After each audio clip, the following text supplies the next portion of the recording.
Master గారు 4 సంవత్సరాలు వరుసగా అంటే 72, 73 కుటుంబ కారణాలుగా కుదరలేదని చెప్పారు. మెయిన్ 74, 75, 76 ప్రాక్పశ్చిమ యాత్రలు చేశారు.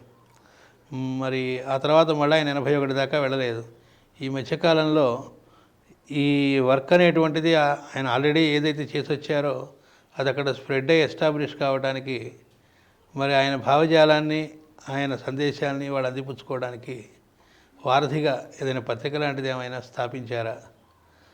వాళ్ళకి ఆంగ్లంలో, తెలుగులో నావాణికలాగా. అది మాస్టర్ గారు ఏం చేశారంటే, ఏం చేసినా సరే ఎప్పుడు దానికి తగినటువంటి సమయం వస్తుందో ఆ వచ్చినప్పుడు దాని ఇండికేషన్ అవతల వాళ్ళ నుంచి మాకు ఇలా కావాలనేటువంటిది ఒక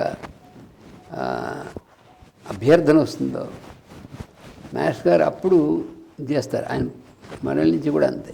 ప్రపోజల్ ఉండదని చెప్పారు. ప్రపోజల్ తనది ఉండదు, తన ప్రపోజల్ ఏమీ ఉండదు. కానీ అట్నుంచి వచ్చేటువంటి ప్రపోజల్ నిజంగా అది జెన్యూన్ అంటే అర్థం అందరికీ పనికి వచ్చేటువంటిది, అందరి కోసం అనేటువంటిది. అయితే ఆ ప్రపోజల్ వచ్చిన తర్వాత మాత్రం దానికి ఆయన తప్పకుండా వెంటనే వితౌట్ ఫెయిల్ స్పందించడం అనేటువంటిది అది జరుగుతుందన్నమాట. అదే జరిగేటువంటిది. అందుకని వాళ్ళు అడిగారు, వాళ్ళు ఏంటంటే ఇలాగా మాకు కావాలి, మాకు పత్రిక, మాసపత్రిక అనేటువంటి మీరు అంటే మనం ఇక్కడ నడుపుతున్నాం తెలుగులో అని తెలుసు వాళ్ళకి. మామూలుగా మనం చెప్తాం కానీ మన వాళ్ళు చెప్తారు కదా. అందుకని అలాగే మరి మాకు మీరు తెలుగులో, మీ లాంగ్వేజ్లో, మీ భాషలో మీరు ఇస్తున్నారు, మీ ఇచ్చేటువంటి ఉపదేశాలు కానీ, మీరు ఇచ్చేటువంటి విజ్ఞానం కానీ ఇవన్నీ కూడా మరి మాకు అందాలి కదా. అందుకని మీరు ఆంగ్ల భాషలో మరి మాధ్యమం అంటే మన మీడియం అందరికీ మీకు మాకు కమ్యూనికేషన్ అదే కదా. అందుకని మీరు తప్పకుండా ఇవ్వాలని చెప్పి వాడు అభ్యర్థన వచ్చిన తర్వాత వాళ్ళు అడిగారు. వాళ్ళు అడిగితే తప్పకుండా మేము చేస్తామని చెప్పి అప్పుడు వచ్చిన తర్వాత మాస్టర్ గారు వాడు అడిగారు. వచ్చిన తర్వాత 76లో ఏం చేశారంటే ఆయన ఇంగ్లీష్ మాసపత్రిక ప్రారంభం చేశారు. ఇంగ్లీష్ మాసపత్రిక ప్రారంభం చేసి దానికి మై లైట్ అని చేశారు. అందులో తెలుగులో అయితే నా వాణి ఎలా ఉందో, చాలామంది నా వాణి అంటే ఆయన వాణి అనుకున్నారు కొత్తలు చాలామంది. ఆయన చెప్పారు నేనే సర్వస్వం అని కృష్ణుడు చెప్తే ఆయన సర్వస్వం అనుకున్నట్టు కాదు, అది కాదు. నా వాణి అంటే ఆ భగవంతుడు అంతర్యామైనటువంటి ఆయన వాణి. ఇంగ్లీష్లో కూడా మై లైట్ అని సరిగ్గా అర్థం వచ్చేట్టుగానే ఆయన మై లైట్ అనేటువంటి పేరు అనౌన్స్ చేశారు. అప్పటి నుంచి ఇంగ్లీషు, తెలుగులో పత్రికలో నావాణిలో ఎలా అయితే ఆయన ఆర్టికల్ స్వయంగా ఆయన ఇస్తూ మిగిలినటువంటి విజ్ఞానం అంతా కూడా ఎలా అయితే అందించేశారో ఈ తెలుగులో, ఇంగ్లీష్లో మైలైట్లో కూడా. అందుకని మైలైట్లో ఆయన ఇచ్చిన మోస్ట్ వాల్యుబుల్ అయినటువంటివన్నీ ఇచ్చారు. విష్ణు పురాణం ఇచ్చారు అందులో. అదే తర్వాత ఈ మనం జెనీవాలో రుడాల్ఫ్ గారు వాళ్ళందరూ ఆ విష్ణు పురాణం అనేటువంటిది దాన్ని మైలైట్ మాస్టర్ గారు ఇచ్చినటువంటిది దాన్ని ఆధారం చేసుకుని తర్వాత మాస్టర్ గారు కొంత చెప్పినప్పుడు కూడా ఇది చేసుకుని అవన్నీ మైలైట్ అనేటువంటిది చాలా చక్కగా దాన్ని ప్రిజర్వ్ చేసి దాన్ని ఒక మన గ్రంథంగా దాన్ని చేసుకోవడానికి వీలుగా తయారు చేశారు. ఆ విష్ణు పురాణం అనేటువంటిది ఇచ్చారు. ఆ మైలైట్లో ఎంత వాల్యుబుల్ ఇవన్నీ కూడా మాస్టర్ గారు ఇచ్చినటువంటివి. మైలైట్లో అవర్ హెరిటేజ్ అనేటువంటిది కూడా అందులో వచ్చిందే. అలాగే విజ్డమ్ ఆఫ్ ది హెవెన్స్ అంటే ఆస్ట్రాలజీ మీద ఒక ఇది, అదే విజ్డమ్ ఆఫ్ ది హెవెన్స్ అనేటువంటి శీర్షిక కింద ఆస్ట్రాలజీ అనేటువంటిది ఇది. తర్వాత మన సంస్కృతి ఏమిటి, మనకు ఉన్నటువంటిది దాని గురించినటువంటి ధారావాహికగా అవర్ హెరిటేజ్ అనేటువంటిది ఒకటి ఇచ్చారు. తర్వాత ఏమో సైన్స్ ఆఫ్ మ్యాన్ అనేటువంటిది అది కూడా అందులో ఇచ్చారు. తర్వాత బర్త్డే గిఫ్ట్ అది కూడా అందరికీ చాలా అవసరం. అందులో ఎవరి జన్మదినానికి వాళ్ళకి ఎలా ఉంటుందనేటువంటి మాస్టర్ గారు అసలు ఎప్పుడు అందులో అన్నింటిలోనూ యూనికే. ఎందుకంటే ప్రతి సంవత్సర ఫలితాల్లో నాకు ఎలా ఉంటుంది అనేటువంటి చూసుకోవడం, నాకు జాతకం ఎలా ఉంటుంది చూసుకోవడం అది మామూలే, అదంతా చాలామంది రాస్తారు. కానీ అసలు ఆ లైఫ్ మొత్తంలో వాళ్ళు కనుక అందులో చూసుకుంటే వాళ్ళ స్వభావతత్వం ఎలా ఉంటాయి, వాళ్ళకి ఏది ఏ రకమైనటువంటిది ఉంటుంది, ఏం అడ్జస్ట్మెంట్ చేసుకోవాలి, ఇలాంటివి ఒక చిన్న దీంట్లో వాళ్ళు ఏ మంత్లో పుట్టారో ఆ 12 రాశిలో పుట్టిన వాళ్ళకి మరి ఒక్కొక్క రాశిలో కొన్ని లక్షల మంది పుడతారు, కోట్ల మంది పుడతారు. ఆ రాశిలో కోట్ల మంది పుడతారు. మరి ఎలా ఆ కోటి మంది చదువుకున్నా వాళ్ళ దానిలో అబ్బా మనకి ఎంత బాగా డైరెక్షన్ వాళ్ళకి దొరుకుతుంది. అది మాత్రం మాస్టర్ అంతే. దాన్ని ఏ జ్యోతిష్కుడు ఎవరి వల్ల కాదు. అది అంటే శాస్త్రం ప్రకారమే. మరి శాస్త్రం ప్రకారం అందరూ శాస్త్రం ప్రకారం చెప్పగలరంటే అది విజ్డమ్ ఆఫ్ ది హెవెన్స్లో ఆయన అస్ట్రాలజీ ఇవన్నీ ఇచ్చినటువంటిది అంత హైయెస్ట్ ఉంది. ఇది మరీ చిన్న పుస్తకంగా ఉండి పెద్ద ఎలాబరేట్గా ఇవ్వకుండా ఆ మంత్లో ఆ రాశిలో పుట్టినటువంటి వాళ్ళకి ఈ లక్షణాలు ఇవి వాళ్ళు ఫాలో అవ్వాల్సినవి ఇవి అని డైరెక్షన్తో సహా, అంటే ఏ డిఫెక్ట్స్ అనేటువంటి వాళ్ళు ఎలిమినేట్ చేసుకోవాలి, ఏమి ఇన్కార్పొరేట్ చేసుకోవాలి, వేటిని వాళ్ళు మెడిటేట్ చేయాలి, ఆ డైరెక్షన్తో వాళ్ళలో ఉండే పాజిటివ్ ఏమిటి, నెగటివ్ ఏమిటి, ఆ నెగటివ్ నుంచి ఎట్లా వాళ్ళు దాటానికి ఏం చేసుకోవాలి అని అది యునిక్. అంటే దేంట్లోనే మాస్టర్ ఆయన అంతే. సైన్స్ ఆఫ్ మ్యాన్ అంటే మరి సైన్స్ ఆఫ్ మ్యాన్ అసలు అంటే అది అన్నింటి యొక్క ఒక సమన్వయకరమైనటువంటి సైన్స్ ఆఫ్ మ్యాన్ అంటే మనం తెలుసుకోవాలంటే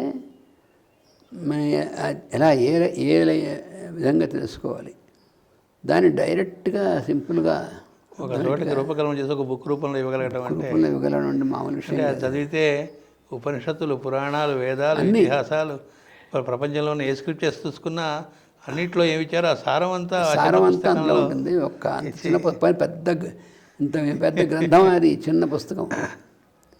ఆ చిన్న పుస్తకంలో ఇంత సారమైనటువంటి దింపేశారంటే అది కూడా అందరికీ అర్థమయ్యేట్టుగా. మరి దింపేస్తే ఎవరికి అర్థం కాకుండా ఉండే లాభం ఎంత చెప్పాను. అది సింపుల్గా అందరికీ అర్థమయ్యేట్టుగా అలా చేయడం అనేటువంటిది అది అసలు అనన్య సామాన్యం. కాబట్టి ఆ మైలైట్ అనే పత్రిక చాలా వాల్యుబుల్ అసలు ఆ మైలైట్ అనే పత్రిక. ఎందుకంటే తర్వాత ఆయన శరీరం వదిలేసిన తర్వాత కూడా కొంతకాలం అలాగా కంటిన్యూ చేసాం. ఎందుకంటే ఆ మైలైట్కి ఎడిటర్ ఇచ్చారు, కంటిన్యూ చేసాం. తర్వాత మరి ఆ సంస్థ పేరుతో ఉంది కాబట్టి మనం అందరం బయటకు వచ్చినప్పుడు దాన్ని తర్వాత వాళ్ళు కొనడానికి కంటిన్యూ ఆయన పేరుతో కంటిన్యూ చేశారు. తర్వాత మరి ఎందుకు డిస్కంటిన్యూ అయిపోయిందో అది డిస్కంటిన్యూ అయిపోయింది. మరి అది మహి సంకల్పం. తర్వాత ఇంకోటి ఏంటంటే మరి ఇవంతా బాగుంది కానీ హోమియోపతికి కూడా మరి ఒక అవసరం కదా. హోమియోపతి మాస్టర్ గారు చాలా చేశారు. తర్వాత బుజ్జి ఎంతో స్టడీ చేసి బుజ్జి కూడా దానికి మంచి అంకితం చేసింది బుజ్జే కదా మన మాస్టర్ చెప్పారు. అందుకని ఈ హోమియోపతిక్ దీన్ని అందరికీ కమ్యూనికేషన్తో అందరి మధ్య మాస్టర్ గారు ఇచ్చినటువంటి దాన్ని అందరికీ జేసీ టీచింగ్స్, తర్వాత ప్రాక్టికల్ ఇవి దానికోసం కూడా ఒక పత్రిక కావాలని మన వాళ్ళందరూ చాలామంది చేశారు. అప్పుడు మాస్టర్ గారు అలాగే అని చెప్పి హోమియో బ్రదర్హుడ్ అని పేరు పెట్టారు. అలాంటి పేరు పెట్టడం కూడా అసలు ఒక్క క్షణం కూడా ఇది ఉండదు. అలాగే హోమియో బ్రదర్హుడ్ అనేటువంటి ఒక పేరు పెట్టారు. ఆ హోమియో అది 1978లో ఆ పత్రిక మాసపత్రిక అనేటువంటి స్టార్ట్ అయింది. అందులో ఆర్గనాను ట్రాన్స్లేట్ చేసి ఈ తెలుగులో మాస్టర్ గారు ఏదో ఆర్గనాన్ ఇచ్చారో మాస్టర్ గారు ఆర్గనాన్ తెలుగులో ఇచ్చింది అసలు అంటే ఆర్గనాను హ్యాన్మన్ గారు ఇచ్చినటువంటి ఆర్గనాన్కి ఇంగ్లీష్లో ట్రాన్స్లేట్ చేసినటువంటి ముగ్గురు చేశారు. అందులో బోరిక్ కనయన్ చాలా బాగా ట్రాన్స్లేట్ చేశారు మాస్టర్ గారు. దాని తెలుగులో అది హోమియో శాస్త్రానికి ఒక స్క్రిప్చర్, ఒక వేదం, హోమియో వేదం అది అన్నారు మాస్టర్. ఆర్గనాన్ అనేటువంటిది హ్యాన్మన్ గారు ఇచ్చింది, హోమియో వేదం అనొచ్చు దాన్ని అన్నారు. మరి దాన్ని చాలా తేలిగ్గా మనకు అర్థమయ్యేట్టుగా తెలుగులో ఇవ్వడం అనేటువంటిది అది మాస్టర్ గారు మరి సాధ్యం. అది ఆయన తెలుగులో ఇచ్చారు. ఇంగ్లీష్లో ఉన్నటువంటి దాన్ని తెలుగులోకి ఇచ్చారు కదా. అలా అని ఇంగ్లీష్లో ఉన్నదానికి కేవలం తెలుగు ట్రాన్స్లేషన్ కాదు అది. ఎందుకంటే చదివితే అర్థమవుతుంది, అది చదివి మళ్ళీ చదివితే అర్థమవుతుంది. ఇది దాని ఒక రకంగా ట్రాన్స్లేషనే. జర్మన్లోంచి ఇంగ్లీషు వాళ్ళు ట్రాన్స్లేట్ చేస్తే ఇంగ్లీష్లో దీంట్లో ట్రాన్స్లేట్. కానీ మేము చాలాసార్లు దాన్ని అధ్యయనం చేసి దాని మేము క్లాసులు చెప్పాము, మేము కూడా చాలామంది. కానీ అది చేస్తే మాకు అది ట్రాన్స్లేషన్ ఉంటే ట్రాన్స్లేషన్ కాదు, దీనిలో ఆయన ఎలాంటి ఎన్రిచ్మెంట్ అంటే హ్యానిమన్ గారు ఇచ్చిన దానికి కొంచెం ఎన్రిచ్ చేస్తూ ఇచ్చారు. కాబట్టి ఇది మళ్ళీ ఇంగ్లీష్లోకి వెళ్ళడం చాలా అవసరం. మళ్ళీ ఒక సొంత గ్రంథం లాంటిది, సొంత గ్రంథం లాంటిది. అట్లా అట్లా డివియేట్ అవుతుంది కాకుండా అప్పుడు మాస్టర్ గారిని అడిగితే సరే ఇంగ్లీష్లో కూడా చేద్దామని మాస్టర్ గారు దాన్ని అదే హోమియో బ్రదర్హుడ్లో దాన్ని స్టార్ట్ చేసి ఇచ్చారు. తర్వాత ఇంతలోకి ఆయన శరీరం త్యాగం చేయడం అంటే జరిగింది. ఆ తర్వాత ఆ ట్రాన్స్లేషన్ నేను కంటిన్యూ చేయడం జరిగింది. ఆయన యొక్క ఆగ్రహంతో అది పూర్తి అయిపోయింది. అంటే హోమియో బ్రదర్హుడ్లో ధారావాహికగా ఇచ్చిన తర్వాత అది పూర్తిగా అయింది కదా అని అందరికీ పబ్లిష్ చేసి అందించాలి, అలా జరగాలి. అందువలన అది తర్వాత ఆయన ఎడిటోరియల్స్ ఇచ్చేవారు. తర్వాత ఆయన చదివిన తర్వాత హోమియో బ్రదర్హుడ్ కూడా ఎడిటోరియల్ నేను డిక్టేట్ చేసేవాడిని. ఎందుకంటే ఇంగ్లీషు ఇది వర్షన్ కదా, ఇంగ్లీష్లో ఇవ్వాల్సిందిగా. అందుకని హోమియో బ్రదర్హుడ్కి ఎడిటర్గా మనం ఈవీఎం ఆచార్య తమ్ముడిని చేశారు. కానీ అలాగా చేస్తూ తర్వాత మిరకల్స్ మేడ్ పాసిబుల్ అని బుజ్జి మాస్టర్ గారు ట్రీట్ చేసినవి, తర్వాత ట్రీట్ చేసిన వాటిలే అవన్నీ జాగ్రత్తగా వాటిని సమీకరించి ఈ మిరకల్స్ మేడ్ పాసిబుల్ అనేటువంటిది ఒక ధారావాహికగా అందులో ఇవ్వడం జరిగింది. ఇంకా మాస్టర్ గారు ఇచ్చినటువంటి హోమియో గురించి ఇచ్చినటువంటి కొన్ని ఇంపార్టెంట్వి అవన్నీ కూడా ఆ హోమియో బ్రదర్హుడ్లో పబ్లిష్ చేయడం జరిగింది. అదే తర్వాత చాలామందికి ఎప్పటికి కూడా దాని మార్గదర్శకంగానే ఉంది. అవి నేను అందరికీ ఉపయోగపడేట్టుగా అది కూడా ఏంటంటే తర్వాత కూడా కంటిన్యూ చేసాము. ఆ సంస్థ నుంచి మారినప్పుడు ఆ పత్రిక ఆ సంస్థ నుంచి పబ్లిష్ అయ్యేది కాబట్టి మేము హ్యాండ్ ఓవర్ చేసాం. ఈ మైలైట్ను హోమియో బ్రదర్ కూడా మేము వాళ్ళకి హ్యాండ్ ఓవర్ చేయడం జరిగింది. ఆ తర్వాత మరి కంటిన్యూ చేయడం మరి ఎందుకని తెలియదు మనకి. అప్పటిదాకా వచ్చినటువంటివన్నీ జాగ్రత్తగా ప్రిజర్వ్ చేసాం. అది అందరికీ అందజేయడం జరిగింది. అది అందువల్ల చాలామందికి బెనిఫిట్ అయింది. ఇప్పుడు ఏంటంటే మన వాళ్ళలో చాలామంది హోమియోపతిక్ చదువుతున్నారు.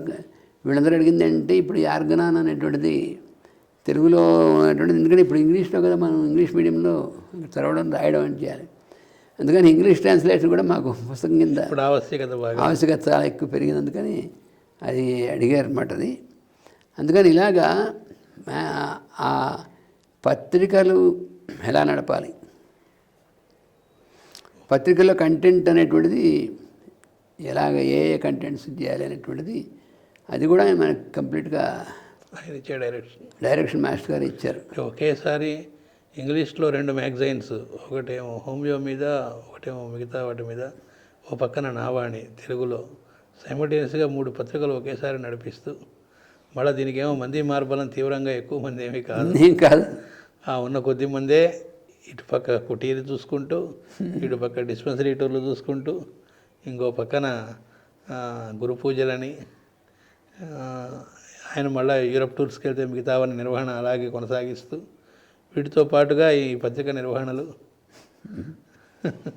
అంటే ఎంత ట్రైనింగ్ ఆయన ఇచ్చినటువంటి ట్రైనింగ్ మొట్టమొదటి నుంచి అప్పుడు తెలియదు మనకి.